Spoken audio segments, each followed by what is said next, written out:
प्रिय छात्र छात्राओं, कैसे हैं।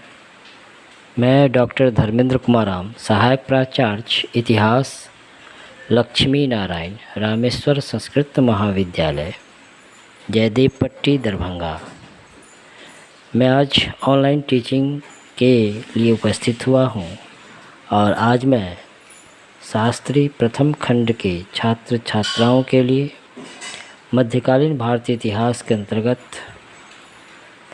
सूफीवाद या सूफी मत की उत्पत्ति या उसका उद्भव किन परिस्थितियों में हुआ, उसके संदर्भ में हम लोग चर्चा करेंगे। बच्चों, मध्यकाल में हिंदू धर्म में जिस प्रकार से भक्ति आंदोलन प्रारंभ हुआ, उसी के समान ही इस्लाम धर्म में सूफ़ी आंदोलन या सूफीवाद का प्रारंभ हुआ, उसका सूत्रपात हुआ। लेकिन सूफी मत आंदोलन या सूफी आंदोलन की उत्पत्ति या उसके उद्भव किन परिस्थितियों में हुई, उसके संदर्भ में विभिन्न इतिहासकारों ने अलग अलग तरीके से उसकी व्याख्या की है। जहाँ कुछ इतिहासकारों ने भारत में सूफी मत या सूफी आंदोलन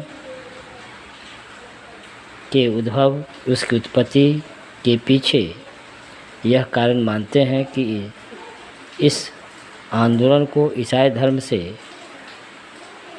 प्रभावित मानते हुए इसका जन्म हुआ। तो कुछ इतिहासकार यह कहते हैं कि हिंदू और बौद्ध धर्म से सूफीवाद या सूफी आंदोलन का सूत्रपात हुआ, उसका जन्म हुआ। वहीं अन्य इतिहासकारों के अनुसार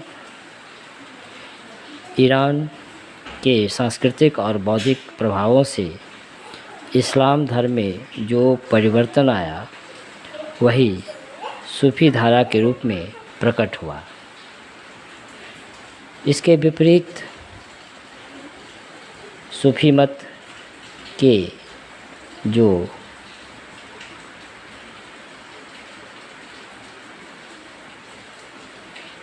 रहनुमा थे, उसके सूफी थे, उन्होंने अपनी रचनाओं में सूफी दर्शन को कुरान और हदीस में निहित सार की अभिव्यक्ति माना है, जबकि कुछ इतिहासकारों ने नव यूनानी दर्शन की भूमिका को इसके विकास में महत्वपूर्ण माना है।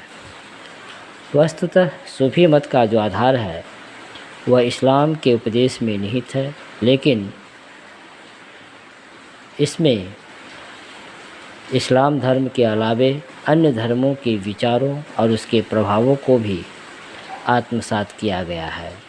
साथ ही सूफी मत के विकास में उन राजनीतिक, सामाजिक एवं आर्थिक परिस्थितियों का भी महत्वपूर्ण योगदान रहा, जो इस्लाम के इतिहास की प्रारंभिक शताब्दी में विकसित हो रही थी।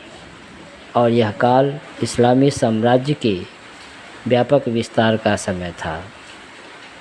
यूरोप में स्पेन से लेकर एशिया में चीन और भारत के पश्चिमी भागों तक अरबों का जो साम्राज्य स्थापित हो चुका था, जैसे ईरान के ससानी और मिस्र तथा सीरिया व फिलिस्तीन के बिजेंटाइन साम्राज्य के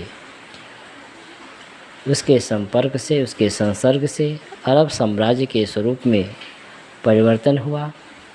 साथ ही उमैयद वंश के सत्ता में आने के बाद खलीफाओं के जीवन में जो परिवर्तन आता जा रहा था, साथ ही पवित्र खलीफाओं के सरल सामान्य रहन सहन की जगह जब राजसी ठाठवाठ ने ले ली थी और सांसारिक आचरण व नैतिक अवनति से ये लोग अप्रसन्न हो रहे थे, जो पूर्वकालीन खलीफाओं के आचरण को आदर्श मानते थे, ये शासक वर्ग से पृथक रहना पसंद करते थे, क्योंकि ये सूफी लोग अपने ढंग से अपना विरोध कर सकते थे। स्मरणीय है कि अधिकतर सूफियों में शासक वर्ग से अलगाव की प्रवृत्ति काफ़ी प्रबल थी। अतः शासकों की निरंकुशता, उमैयद परिवार में गृह कलह आदि की स्थिति ने इस विरोध भावना को प्रबल बनाया और इस प्रकार से सूफीवाद एक राजनीतिक प्रतिक्रिया का परिणाम बना। और हम कह सकते हैं कि इन्हीं राजनीतिक परिस्थितियों में सूफीवाद, सूफी आंदोलन का जन्म हुआ। तो बच्चों, आज हम लोग मध्यकाल में सूफी मत या सूफी आंदोलन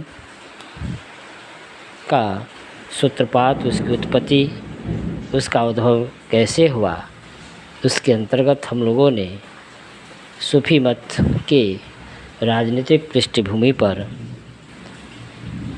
प्रकाश डाला। धन्यवाद।